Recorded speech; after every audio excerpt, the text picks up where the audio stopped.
Syria में रविवार को विद्रोहियों ने तख्ता पलट कर दिया। विद्रोहियों ने सीरिया की राजधानी दमिश्क पर कब्जा जमाया तो सरकार गिर गई और सीरिया के राष्ट्रपति असद को देश छोड़कर भागना पड़ा। असद परिवार के 50 साल के शासन के अंत का विद्रोहियों ने सड़क पर जश्न मनाया। सीरियाई स्टेट टेलीविजन ने लोगों के समूह की ओर से बयान प्रसारित किया, जिसमें कहा गया कि राष्ट्रपति बशर असद के शासन को उखाड़ फेंका गया है और सभी कैदियों को रिहा कर दिया गया है।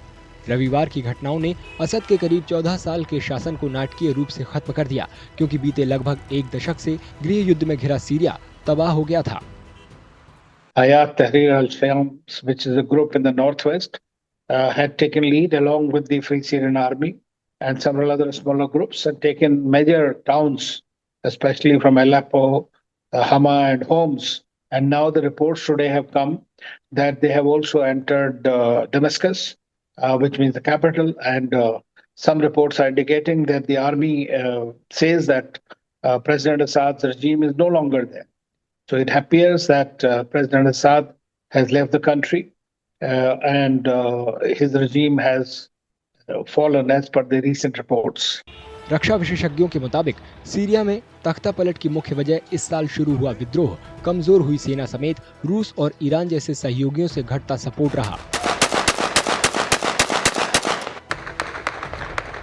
हयात तहरीर अल शाम की अगुवाई में विपक्षी ताकतों ने इन कमजोरियों का फायदा उठाया। Assad government had been surviving for the last almost 10 years with the help of Iranians and Russians.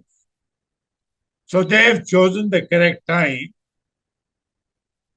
The Russians are busy in Ukraine.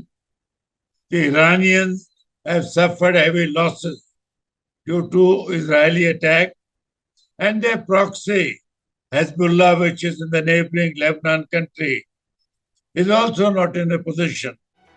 34 साल की उम्र में विदेश से डॉक्टर की पढ़ाई किए हुए असद बेहद सौम्य स्वभाव और टेक्नो सेवी रखते थे।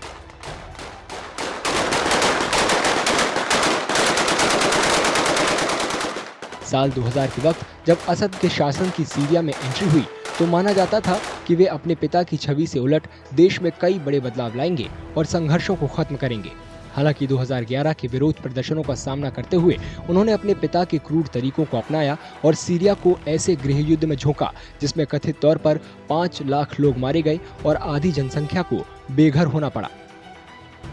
बीते नवंबर में विपक्षी ताकतों के हैरान कर देने वाले हमले की वजह से असद की सेना का पतन बेहद तेजी से हुआ। कई संघर्षों में घिरे सीरिया को उसके सहयोगी रूस, ईरान और हिजबुल्लाह के कम होते सपोर्ट ने असद परिवार के दशकों के शासन का अंत कर दिया।